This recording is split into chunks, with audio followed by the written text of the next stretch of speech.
안녕하세요. 오늘은 댓글 가지고 답변을 하나 드리도록 할게요. 어떤 댓글이 있었냐면, 원장님 월치료비를 내는 이유가 와이어가 비싸서 그런 건가요? 라는 간단한 질문이 하나 있었는데, 이걸 보면서 이렇게 생각할 수도 있겠구나 하면서 제가 월치료비에 대한 얘기를 좀 해드릴까 해요. 성인 교정에서 월치료비를 내는 이유, 어떤 병원에 가면 월치료비가 있고 어떤 병원에 가면 월치료비가 없죠. 그거에 대해서 설명을 좀 드릴까 해요. 저희 병원은 일단 월치료비가 없습니다. 월치료비가 없기 때문에 뭐 싸거나 좋거나 이건 아니고요. 월치료비가 있는 병원과 없는 병원 이렇게 상담을 하러 가보시면 전체를 더해보면 가격은 비슷해요.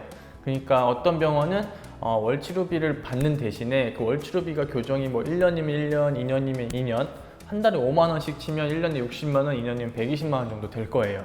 그 금액을 전체 치료비에서 빼요. 예를 들면 전체 치료비가 계산하기 쉽게 500만 원이라고 생각을 하면 월치료비를 뭐 2년간 내야 120만 원을 내야 되는 환자분은 처음에 380만 원을 내고 시작하겠죠.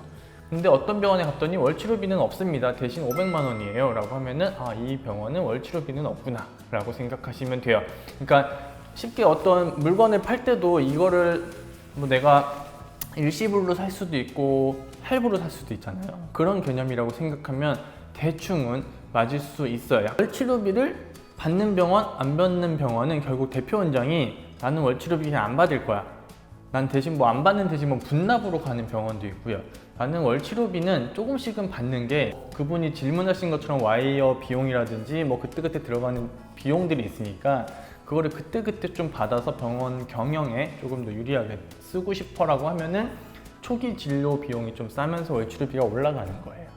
그래서 월치료비가 있냐 없냐는 중요한 거는 아니고요. 월치료비가 없는 병원에서 체크해야 될 것도 제가 나중에 알려드리겠지만, 월치료비가 있는 병원에서 체크하셔야 될 거는 그 월치료비를 언제부터 언제까지 내는지를 좀 알고 시작하시는 게 좋아요. 이거는 제가 월치료비를 안 받게 된 결정적인 이유였는데, 저는 제가 그 페이닥터로 일했던 병원에서는 월치료비가 있는 병원이었고요. 초기 진료 비용이 되게 낮았어요. 초기 비용이 낮았는데 예를 들면 전체 병원에서는 이 환자분에게 300만 원 정도의 교정치료 비용을 책정을 하고 있는데 처음 초기 비용이 100만 원이었어요. 그러면은 이게 쉽게 그냥 장사하는 건 아니지만 장사라고 생각하면 이해가 빠르니까, 예를 들면 300만 원 받기로 했는데 100만 원밖에 안 받았으면 저 환자분한테 200만 원 받아야 되잖아요. 근데 그 환자분이 월치료를 5만 원씩 내는데 아직 30만 원밖에 안 내는데 교정이 예를 들어 끝났어요. 그래서 그 환자분을 교정을 못 끝내. 왜냐면 난 페이닥터고 대표 원장이 하지 말라고 하고 막 그러니까. 그래서 이게 무슨 말이나 되냐. 그건 정말 제일 안 좋은 예를 알려드린 거고, 또 어떤 병원들도 있냐면 정말 뭐 다 좋은 병원이에요. 진료도 되게 잘하고 원장님도 좋고, 근데 그냥 월치료비는 교정 끝날 때까지 내세요 라고 하는 병원이고, 대부분은 교정은 1년, 2년이면 끝나요. 그런데 뭐 진짜 교정이 안 되시는 분들이 있거든요. 여러 가지 이유로 안 되는데 교정이 예를 들면 3년, 4년이 가요.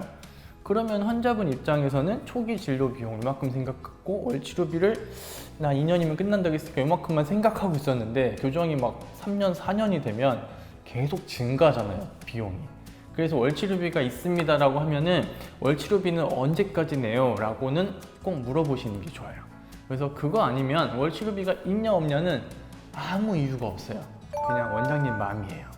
그래서 월치료비에 대해서도 좀 궁금한 게 있으신 것 같아서 월치료비에 대해서도 한번 알려드렸고요. 또 궁금한 거 있으면 알려주시면 제가 또 하나씩 설명드려보는 시간 가져볼게요. 감사합니다.